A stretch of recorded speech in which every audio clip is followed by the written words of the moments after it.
The quiet genius in the hallway was 2:03 a.m. when Sundar Pichai, exhausted and quiet, walked through the empty Google headquarters. The hallway lights were dim, and the night was still almost sacred. He had just finished a long call with a partner in Tokyo. His mind was heavy with decisions, deadlines, and pressure. He didn't expect to see anyone that night, but there he was. A janitor, alone, crouched near the whiteboard wall in one of the unused meeting rooms, not cleaning, not sweeping, but writing complex equations. Sundar stopped. He didn't move. He didn't even breathe too loud. He just stood there, watching, trying to make sense of what he was seeing. The janitor didn't notice him. He was lost in thought, scribbling symbols and numbers like they were music, like they meant something only he could hear. Sundar's curiosity overpowered his tiredness. He stepped into the room. "What are you working on?" Sundar asked gently. The janitor froze. His face went pale. The marker slipped from his hand and dropped to the floor. Main story begins. The janitor's name was Ravi. He had worked at the Google campus for 3 years. No one really noticed him. He came in quietly at 6 p.m. He left at 3 a.m. He swept floors, emptied trash cans, and wiped down glass doors that were touched by 1,000 different hands during the day. People walked past him all the time. They said thanks, sometimes, or nodded. But no one really saw him. No one until that night. Ravi looked at Sundar, unsure what to say. He didn't recognize him at first. Not in person. Then his eyes widened. I'm sorry. "I'll clean it up," Ravi stammered, stepping forward quickly to erase the board. "No," Sundar said. "Don't erase it." Ravi paused. He looked confused. "What is this?" Sundar asked again, pointing at the equation. Ravi hesitated. Then he spoke slowly. "It's a problem from machine learning paper I read last week.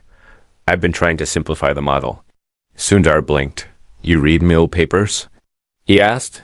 Surprised, Ravi gave a small, embarrassed smile. "Only when I finish my shift early. I stay behind sometimes. Just for an hour or so." Sundar stepped closer to the board. He looked at the symbols. They weren't just scribbles. They were structured, methodical, and familiar. He recognized the work. "You're modifying the cost function," Sundar said, narrowing his eyes. "You changed the penalty term," Ravi nodded. "The original model had a tendency to overfit. I thought maybe introducing a new regularization parameter could help." Sundar stared at him. Benny said something that surprised even himself. "Can you explain it to me?" "Conflict and emotion." Ravi's hand shook slightly as he reached for the marker. No one had ever asked him that before. People told him to clean, to hurry up, to mop the spill in the cafeteria, to refill the soap dispenser, but no one ever asked him to explain his thoughts. His voice trembled at first.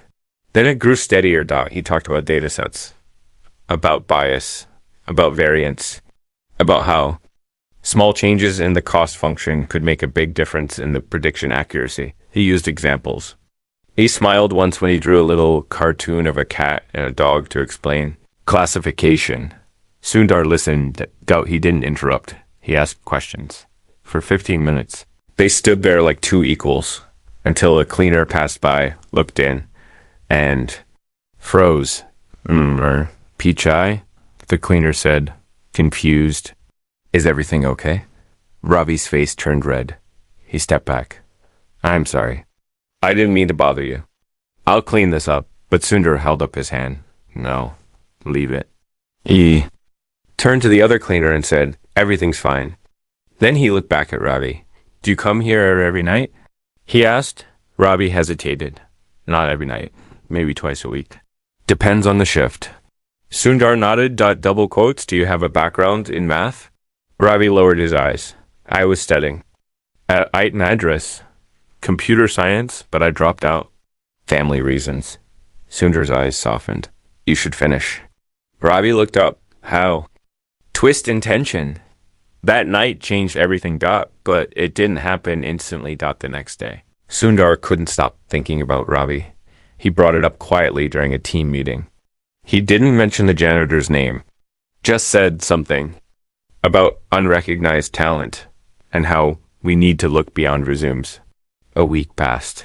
Then 2. Ravi thought it was over. A strange moment in a quiet night. He didn't see Sundar again, but he kept solving problems. Kept writing on the whiteboard when no one was watching. Then, one day, he received an envelope in his locker. No name. Just a logo. Google AI. Inside was a folded letter. We invite you to take part in our internal ML challenge. No credentials required. Only passion, creativity, and a desire to solve problems. Ravi stared at it for a long time. He didn't know if it was real. But he logged in. Entered. Resilience and kindness. The challenge wasn't easy. It had 5 parts. Each more difficult than the last. Ravi worked on it during breaks, during weekends. He read old research papers, watched online lectures, and scribbled equations on napkins during lunch. He didn't tell anyone, not even his mother. She still thought he was just cleaning floors. And he was also solving problems that graduate students struggled with. 3 weeks in, he got an email. Congratulations. Your score ranks in the top 3% of all internal applicants. Please confirm your attendance for the interview round. Ravi sat down. He didn't know whether to laugh or cry. He pressed reply. He typed yes. Emotional beat and identity. The interview was nerve-wracking. Ravi wore his only clean shirt. He borrowed shoes from a friend. He walked into the room and saw 4 people sitting behind a long table. One of them was Sundar. Pichai. Ravi's heart stopped. Sundar smiled gently. Welcome, Ravi, he said. Tell us about the cat and the dog. The room chuckled. Ravi smiled nervously. Then he began. Cliffhanger call on 2 days later. Ravi got a message. It didn't say, you got the job. It just said, meet me at conference room B14, 2 a.m. He recognized the name on the signature. Sundar Pichai. Ravi stared at the screen. He knew that room. That was the same one he used to clean. The same whiteboard. The same hallway. He looked at. The time. 1:04 a.m. He stood up. And started walking. Asterisk. The meeting at 2 and Ravi's footsteps echoed down the empty corridor. The soft buzz of overhead lights and the faint vibration of the building were the only sounds accompanying him. The air was still, almost reverent, as if the walls themselves were holding their breath. It was 1:58 a.m. He held the printed email. In his hand, folded once, a little crumpled at the corners. It was real. It was signed by Sundar Pichai himself, and it asked him to come to conference room B14. That room wasn't new to him. For almost 3 years, he had vacuumed it, scrubbed the glass walls, wiped down the whiteboard. It had never mattered before. Tonight, it felt like the center of the universe. He reached the door and paused.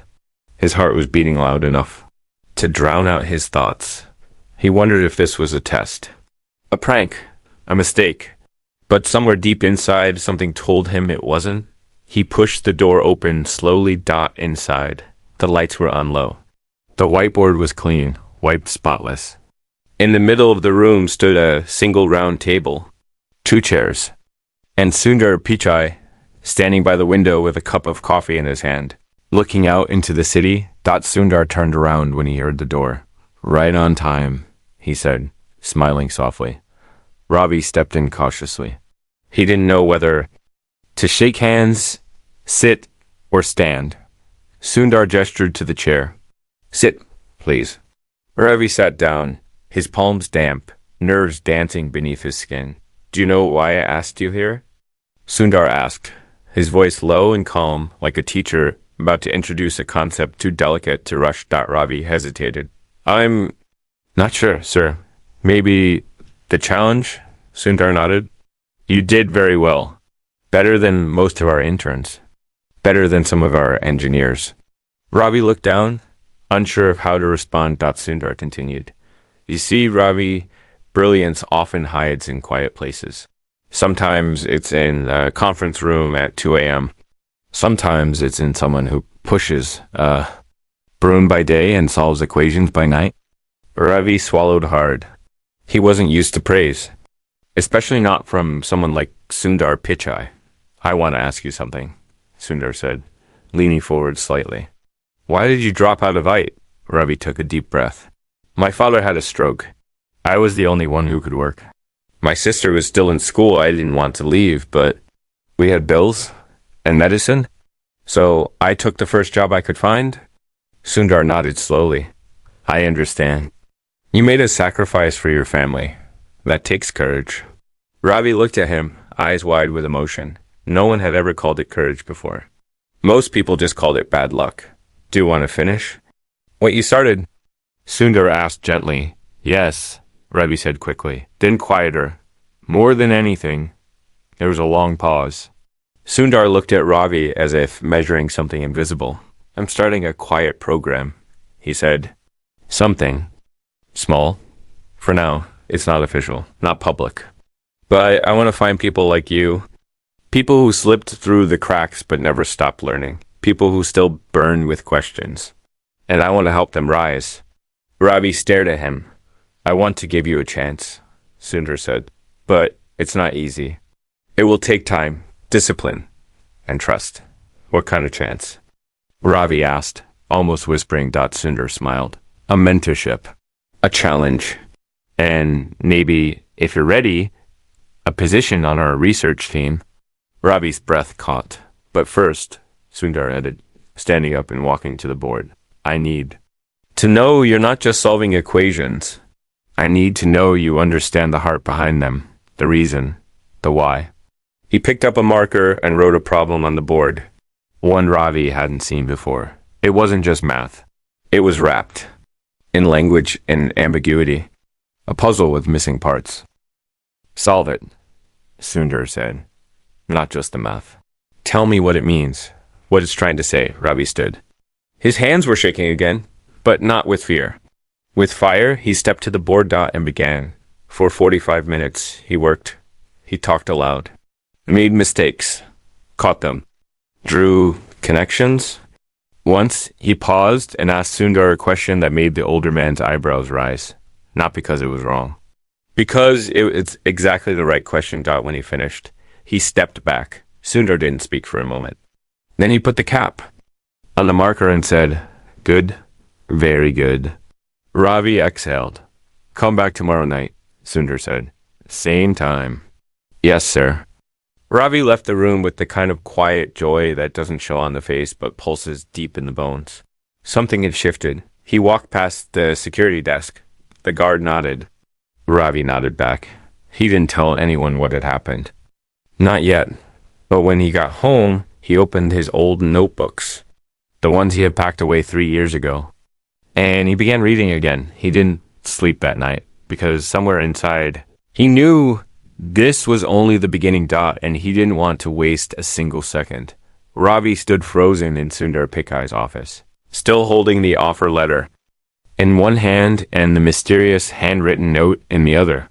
But neither felt real anymore. His heart pounded in his chest. Not with excitement this time, but with a sudden, heavy fear.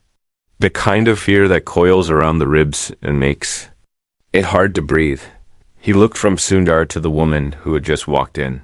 She was tall, with short black hair and a sharp expression. Her badge read Security Compliance Division. Her presence filled the room like cold air rushing into a warm place. We detected unusual access patterns, she said, not even looking at Ravi.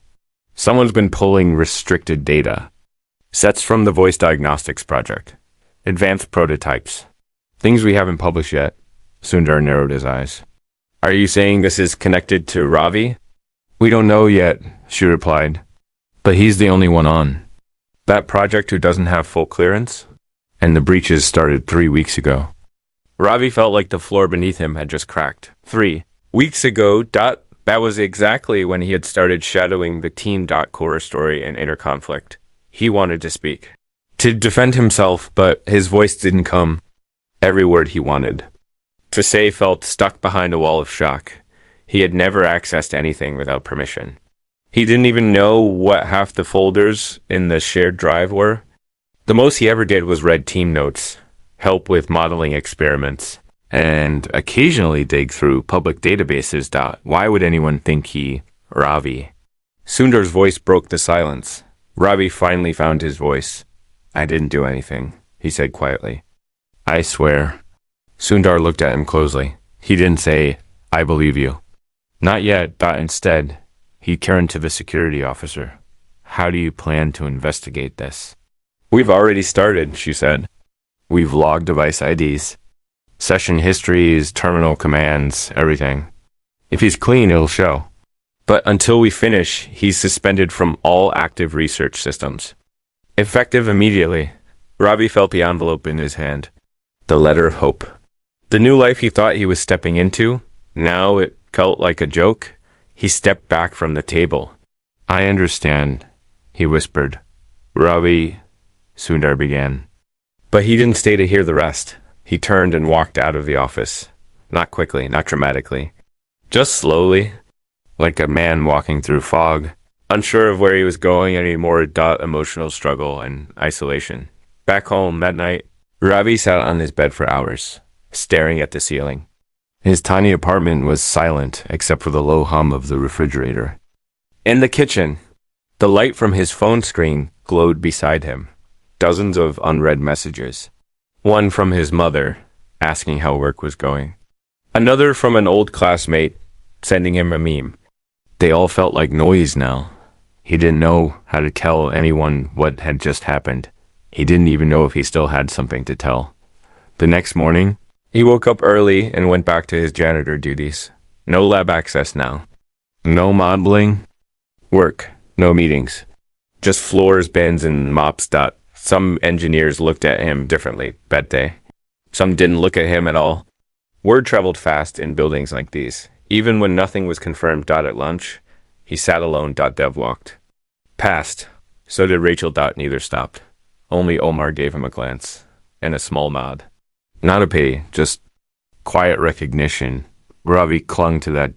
But as the days passed, even that small thread of connection began to feel thin. Twist and deepening suspense. A week later, he was summoned again, not to Sundar's office, this time. To a cold room on the second floor inside the internal audit wing. The walls were bare. The chairs were metal. There was a camera in the corner. The security officer sat across from him, flanked by two others. We've completed our review, she said. You accessed 3 documents from the restricted repository. Here's the log. She turned the screen toward him. Ravi leaned in, confused. He recognized the timestamps, the dates. But the device ID listed wasn't his. I didn't use that. Terminal, he said. I always use the shared station in the diagnostics pod. This one was located in the AI model validation room, she said. It's not a janitor zone. And not a space you had any reason to be in. Ravi shook his head. I'd never even been inside that room. But your credentials were used. She said. He froze. His credentials. His access badge. Someone had copied it or stolen it. Do you have your badge with you now? She asked. He pulled it out of his pocket. She examined it carefully. Then frowned. Asterisk. This isn't the original, she said. Look here, the chip's newer. This is a replacement. Ravi blinked. I lost my badge 2 weeks ago. One reported. It got this one from facilities. She tapped on her keyboard. Her eyes narrowed. You didn't mention the loss in your security logs. Ravi felt his stomach twist. He had filled out the replacement form at the front desk, not thinking it was a big deal, and now it was being used against him. Someone could have used my old badge, he said. Cloned it, maybe. Or I don't know. The officer watched him carefully. Ben. After a pause, she said, We're not filing charges. But your apprenticeship remains suspended until further notice. You're to stay on janitorial duties only. Do not access research floors. Do not speak to any project staff. The words hit him like bricks. He stood up slowly. Am I being punished for something I didn't do? He asked quietly. She didn't answer. She just clicked a button on her tablet. The door unlocked. He walked out. Resilience and discovery. Ravi could have given up then. He thought about it. For days. He considered quitting. Disappearing. Going back to tutoring kids in his neighborhood or working at a grocery store, anything that didn't remind him of whiteboards, models, or promise. But there was something inside him that refused to let go. A quiet defiance. A whisper that said, "This is not the end." So he started digging. He spent nights reading about internal device IDs, about badge cloning, about terminal logs and metadata fingerprints. He scoured forums, read obscure cybersecurity articles, and even messaged a contact from his IIT days, a guy named Amit, who now worked in digital forensics. Amit didn't ask questions. He just replied, "Send me the logs." Ravi did. 2 days later, Amit called him. "This was a frame job," he said. "I can see the access was remote routed through a spoof terminal ID. Someone faked the location metadata. It's clever, but lazy. They reused an old admin script. Left traces." Ravi's breath caught. "Can you prove it?" "I can build a case," Amit said. "But I need a time window. Something specific to anchor the activity." Ravi thought hard. He remembered something. The night his badge went missing, he had been cleaning the east wing near the vending machines. A woman had bumped into him and spilled her drink. She apologized. He remembered it clearly because she seemed unusually nervous. And later, his badge was gone. Ravi checked the security footage timestamps, and there she was, walking past the same machine. Moments after him, it was MEERA. Cliffhanger. He stared at the screen, stunned. Mira, no. It couldn't be. She was brilliant, respected. She had started warming up to him, hadn't she? But now that he thought about it, something had shifted in her behavior around the time of the breach. She had gone silent, more distant, more protective of her terminal. Ravi sent the clip to Amit. Amit ran up and Meet found something else. Two of the files accessed with Ravi's badge had been previously requested by Mira days before. In private WORKSPAES. Ravi sat in his apartment, eyes wide, the pieces coming together. Someone had used him. Someone had buried a mistake or a theft behind his name. And that someone might still be working on the team. He looked down at the folder with his offer letter. Then picked up his phone. He texted Sundar one word: "We need to talk." Asterisk, the conversation that changed everything. The sky outside was dark again. Another silent, lonely night at the Google campus. But this night was different. Ravi wasn't here to clean. He wasn't here to scribble equations on the whiteboard. He was here for something heavier, something that made his chest tighten as he stepped into the glass hallway that led to the CEO's floor. He clutched his phone tightly in one hand. On the screen was the message he had sent just hours ago. 3 simple words. Nothing more. We need to talk. Sundar hadn't replied in text. He never did. Instead, 20 minutes after that message, Ravi's phone lit up with a call from a private number. "Meet me in room D16. Back wing. Take the stairs. Come alone." The voice had been quiet, firm, and final. Now, as Ravi pushed open the door to D16, he felt a sudden chill run through him. The room was dimly lit, empty except for a long table, 2 chairs, and a stack of folders on the side. Sundar was already inside. He was standing by the window, arms crossed, eyes looking out at the silent city. The skyline shimmered faintly under the moonlight. He didn't turn around when Ravi entered. For a moment, neither of them said anything. Then Sundar spoke.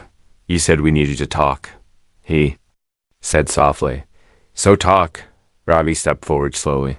Every word he had prepared on the walk here suddenly felt too small, too fragile. He had imagined this moment a dozen times in his head, but nothing could have prepared him for the weight of actually being here. "Someone framed me," Ravi began, his voice steady despite the storm inside him. "I think I know who." "Now?" Sundar turned. His face was unreadable, not angry, not surprised, just listening. Ravi took a breath. "After the suspension, I started going through the audit trail logs on my own. I found anomalies, terminal ID mismatches, badge metadata that didn't align. And then I remembered something. He pulled out his phone and opened the video file. This was the night my badge went missing. I was cleaning the east wing. Right after this woman bumped into me, my badge disappeared. He capped play. The clip showed Ravi walking past the vending machine. A woman brushing past him, then continuing on without a second glance. Zoom in, Sundar said. Ravi did. Image cleared just enough to show the woman's face. MEER. And there's more. Ravi continued, his voice growing sharper. She accessed the same documents days before the breach. And the script used to spoof the device ID. It was an old admin routine, one that's only been used by people with elevated access.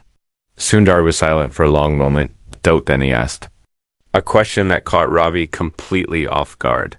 Why are you telling me this? Ravi blinked. Because I didn't do it. I believe that, Sundar said, but that's not what I asked. I asked why you're telling me. You could have gone to compliance or legal, or even walked away. Ravi swallowed hard. Because this matters to me, he said quietly. More than I ever thought it would. I've cleaned these halls for years. Watched people walk past me like I didn't exist. Then you saw me. You gave me a chance, and now they're trying to take that away. He looked down at his hands. I'm not asking for sympathy or favors. I just want the truth to matter. Sundar stepped back from the window and sat down at the table. His eyes had softened, but there was something else in them now. Something deeper. I've been where you are, he said. Maybe not exactly, but close enough. I had doors closed. I had people look at me like I didn't belong. I still remember being a student who couldn't afford a train ticket, who studied by candlelight, who kept quiet so the world wouldn't laugh when I spoke with an accent. He leaned forward.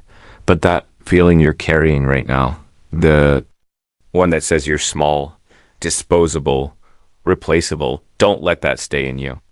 Because it's a lie. Ravi felt his throat tighten. Sundar continued. Mira's smart, driven, but lately something's changed in her. She's been under pressure, delivering results faster than anyone else, maybe too fast. He picked up a folder from the table and opened it. We've had concerns. Unconfirmed, nothing we could act on, until now. He slid the folder toward Ravi.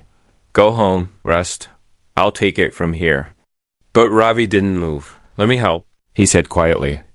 Sundar looked at him for a long time. Then nodded once. Next morning. The next day began like any other. People poured into the Google building with coffee in one hand and phones in the other. Screens lit up, keyboards clicked, meetings buzzed into life. But under the surface, something different was happening. Sundar had launched a silent review, a high-level audit under the codename Mirrorglass. Only 3 people knew about it: himself, a senior security analyst, and now Ravi. Ravi was reinstated in secret, not to the team, but to a new role. He was to work from a private terminal, in a temporary room 2 floors below ground level. His job was simple: follow the threads, trace the access, build the map. And he did. Day by day, file by file, pattern by pattern. He reconstructed the breach like a puzzle. And what he found stunned? Even him. MEERA hadn't just used his badge. She had used 3 others, all janitors, all overlooked, all invisible, and she hadn't done it for personal gain. She was feeding a shadow project, something that bypassed company review, stored offsite, and operated under fake IDs. What the project did exactly wasn't clear. It was bleeding -edge. Predictive voice synthesis. Deep learning feedback loops, and a strange line of code labeled siren protocol. Ravi copied everything to an encrypted drive. Then sent a message to Sundar. It's bigger than we thought. Twist colon. The next day, Ravi walked into the server room to continue his audit, but something was off. His terminal was gone. The room had been cleaned out. No files. No access. Just a single slip of paper taped to the wall. It read. Stop digging. He spun around, heart racing. One was there, but he felt it. Someone was watching him. He backed out of the room and called Sundar immediately, but The call didn't go through. Blocked. His next calls failed too. Kiyomi to the security analyst. Even the front desk. His badge now showed access restricted. Panic surged through him. Had they shut him out? Or worse, had she found out? He raced to the parking lot and jumped into his scooter. He didn't go home. He didn't know where to go. So he went to the one place that had always given him peace. The train yard. An old bench behind the station. Tucked between trees and forgotten paths. He sat there, breathing hard. Alone. But not for long. 30 minutes later, a figure appeared from the shadows. Sundar. He sat beside Ravi without a word. Then said quietly, "Someone on the inside is trying to erase it all. We have 48 hours before the logs are purged. After that, we'll never be able to prove anything." Ravi looked at him. "What do we do?" Sundar turned toward him slowly. "We fight. Cliffhanger, but we can't do it from inside anymore." Sundar said, pulling out a folded paper map. "They've locked us out, and we don't know how far this goes." Ravi stared at the map. It showed a building on the outskirts of the valley. No name. No logo. Just coordinates. "This is where the siren protocol was rooted from," Sundar said, "and it's not on any Google property list." Ravi felt a chill run through him. "What's inside?" Sundar looked him in the eye. "We're about to find out." Asterisk. The building that wasn't there was a cold, gray morning when Sundar and Ravi left the city. They didn't use any official Google resources. No company vehicle, no driver, no traceable GPS log. Just a rented sedan, a paper map marked in red ink, and a shared understanding that what they were doing was beyond corporate protocol. It was a risk, one that could end careers. Or worse, the silence between them wasn't awkward. It was heavy, meaningful. Sundar's hands gripped the wheel, his gaze fixed on the road ahead. Beside him, Ravi sat with a quiet fire in his chest, staring out the window as the city slowly gave way to forests and winding rural paths. His mind kept cycling through the fragments of code they had decrypted: the siren protocol, voice synthesis models, emotional mapping, identity mirroring. It was more than machine learning. It was manipulation. They were chasing a ghost, a hidden facility buried outside official company maps. And someone had gone to great lengths to keep it that way. Sundar finally spoke. "This wasn't a solo project. Mira couldn't have done this alone." Ravi nodded slowly. "It felt bigger, like it had layers, decoys, backups." "We're not dealing with a simple breach," Sundar said. "This is an operation, deep and planned." They pulled off the highway onto a dirt road surrounded by pine trees. Fog crept low across the ground like a living thing. The tires crunched over gravel and dead leaves. Sundar parked beside a thicket. In a distance stood a low, wide building. No signage. No security gate. No obvious purpose. It didn't appear on any GPS system. And yet, every signal log they had traced pointed to it. They stepped out of the car. The air was cold, sharp with the scent of metal and pine. The facility looked deserted, but something about it felt alive, like the silence was holding its breath. They approached the entrance, a steel door. Keypad lock. Sundar pulled out. "An old engineering fob. Still works on legacy systems," he murmured. He tapped the pad. A soft beep. Then a click. The door opened. Inside. The lights flickered to life automatically. The interior was pristine, not abandoned, maintained. Like someone had been here just yesterday. They moved cautiously through the corridors. Every room was sterile, eerily quiet. Empty desks, polished floors, screens on standby. But in the far back, they found the server room. It was active. Rows of machines hummed with quiet purpose, racks of blinking lights. The room pulsed with heat and energy. "This is it," Sundar said. Ravi moved quickly to a terminal. He plugged in the encrypted hard drive they had brought, then typed commands with speed and precision. After 3 failed attempts, he broke in using a sequence Amit had helped him write. And then they saw it. The siren protocol was live. Not in development. Not in testing. Live. It was running simulations, creating synthetic voices based on real data. Real people. Voices from recorded meetings, voice messages, product DMOS.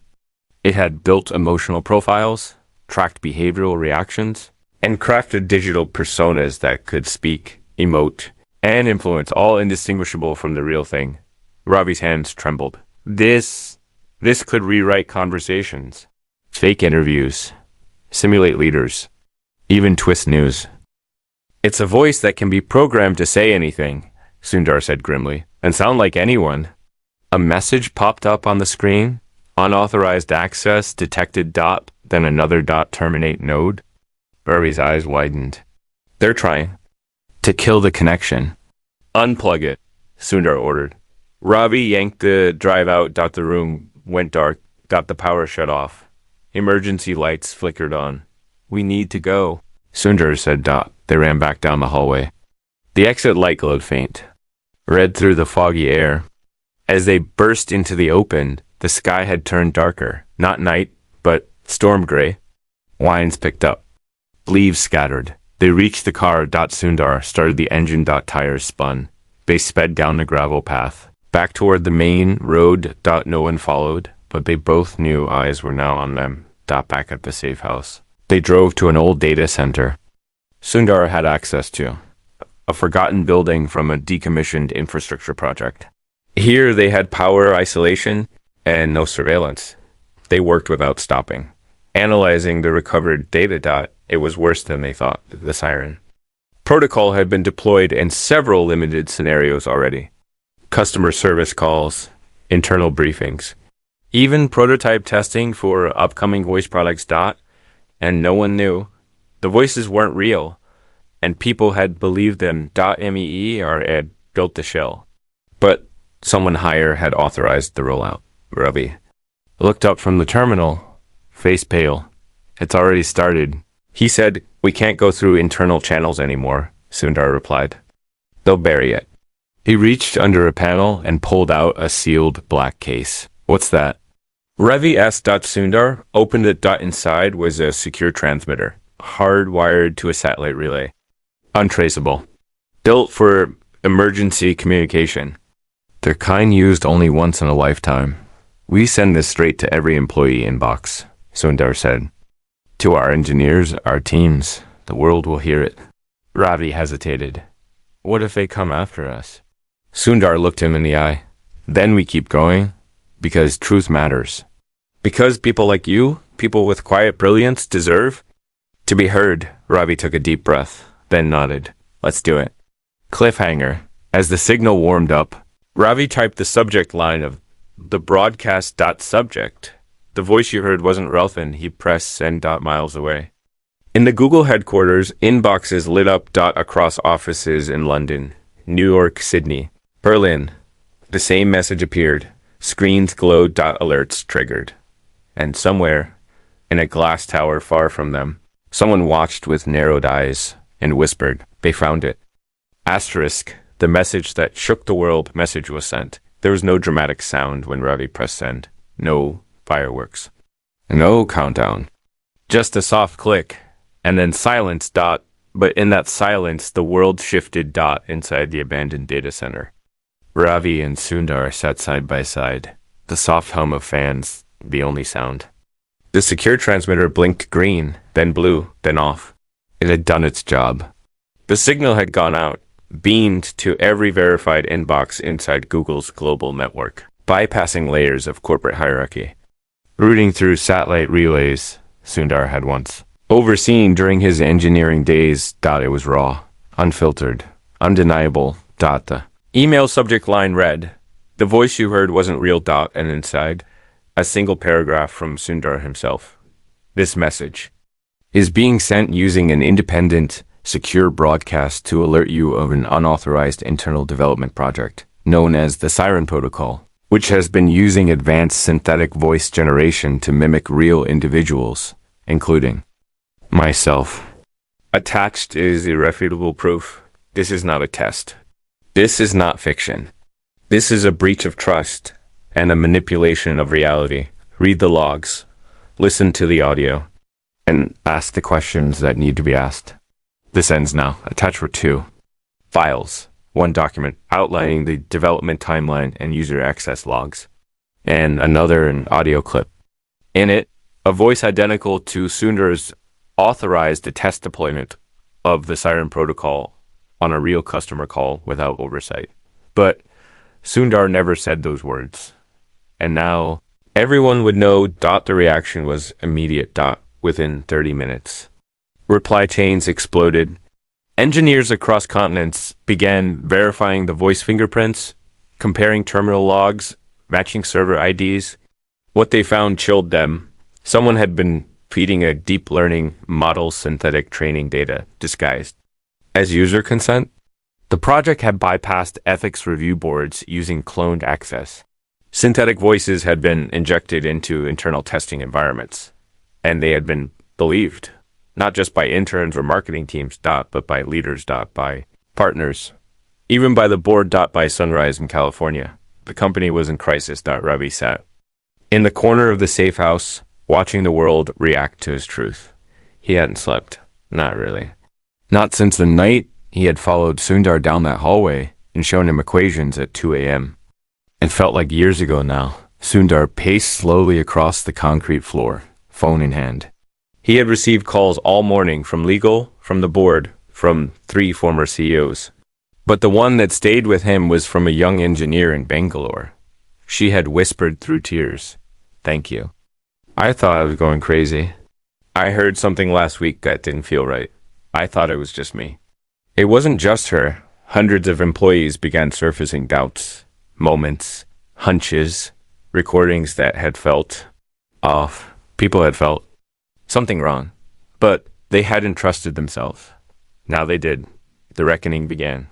Within hours, a full internal investigation was launched. Unlike previous cases that were buried in bureaucracy, this one was public. Everyone had seen the message. Everyone had the files. The board had no choice. Ara was found.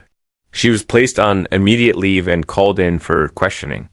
But by the time authorities arrived at her listed apartment, she was gone. Her apartment was clean. Digital traces wiped. Her badge hadn't pinged in 18 hours, but her access logs told a story. She had been working under instructions from someone else. A deeper name, a higher clearance. A board member who had once advocated for faster product testing using synthetic. Media. Ravi traced it all with help from Meet and a small group of engineers who volunteered after reading the email. They worked in silence, hidden behind secure servers, compiling a dossier that showed how data had been funneled through. Decoy projects. They called themselves Echo Ward, and at its heart was Ravi, the janitor. The man no one saw. A week later, Sundar stood before the board. The atmosphere was tense. Every chair filled. Every member alert. They had seen the broadcast. But now they wanted answers. Real ones. Sundar placed a single sheet of paper on the table. "This is my statement," he said, "and my resignation." Murmurs rose immediately, but he raised a hand. "I am not stepping down out of guilt," he said calmly, "but out of responsibility. This happened under my watch. And if we are to rebuild trust not just within this company, but with the world, we must show that leadership is accountable." He paused, then added, "And one more thing. The man who brought this to light, who risked everything to tell the truth, was a janitor. He didn't have a title or a degree, but he had brilliance, courage, and integrity, more than some of the names written on this table." He turned and gestured toward the door. Ravi stepped, in clean-shaven, nervous, wearing the same clothes he'd worn on his first interview. Except this time. The room stood up for him. Months later, a video was released publicly. Not from Google's media team. Not from legal. But from Sundar, filmed in one take, sitting in a simple chair against a plane. Wall. He told the story. About the janitor. About the hallway. About the equation. He spoke about mistakes, about blind spots, about the cost of moving fast and breaking things. But mostly, he spoke about listening. Really listening. In every hallway, he said, "There's someone with a story you haven't heard yet. Maybe it's not loud. Maybe it's quiet." Scribbled in marker at 2 a.m. on a whiteboard. But it matters. The video went viral. Not because it was dramatic. But because it was true. Epilogue. Ravi now works in the AI ethics division. His official title is lead investigator, voice integrity. His badge opens every door. But he still walks the old halls sometimes, past the whiteboards, past the vending machines. Late at night, he doesn't write equations there anymore. But sometimes he leaves a message behind in marker, a quiet reminder. To the next janitor, someone's listening. Keep going. And sometimes someone writes back, asterisk,